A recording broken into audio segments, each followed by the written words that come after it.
যথাযথ আইনি প্রক্রিয়া মেনেই স্থানীয় সরকার উপদেষ্টা আসিফ মাহমুদ সজীব ভুঁইয়া অস্ত্রের লাইসেন্স পেয়েছেন বলে জানিয়েছেন স্বরাষ্ট্র উপদেষ্টা লেফটেন্যান্ট জেনারেল অবসরপ্রাপ্ত মোহাম্মদ জাহাঙ্গীর আলম চৌধুরী।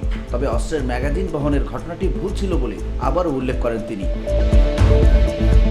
বুধবার দুপুরে রাজধানীর আগারগাঁয়ে ধান গবেষণা ইনস্টিটিউটে একটি অনুষ্ঠানে সাংবাদিকদের প্রশ্নের জবাবে তিনি এসব কথা বলেন।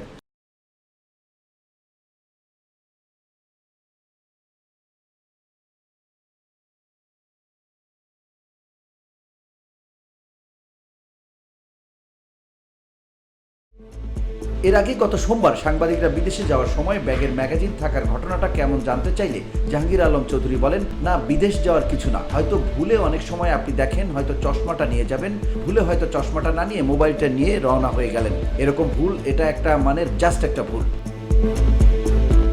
অনুষ্ঠানে কুমিল্লার মুরাদনগরের ঘটনায় বিষয়ে সাংবাদিকরা জানতে চাইলে স্বরাষ্ট্র উপদেষ্টা বলেন, মুরাদনগরের মতো ঘটনা দেশে যাতে আর না ঘটে সে বিষয়ে আইনশৃঙ্খলা বাহিনী কঠোর অবস্থানে রয়েছে।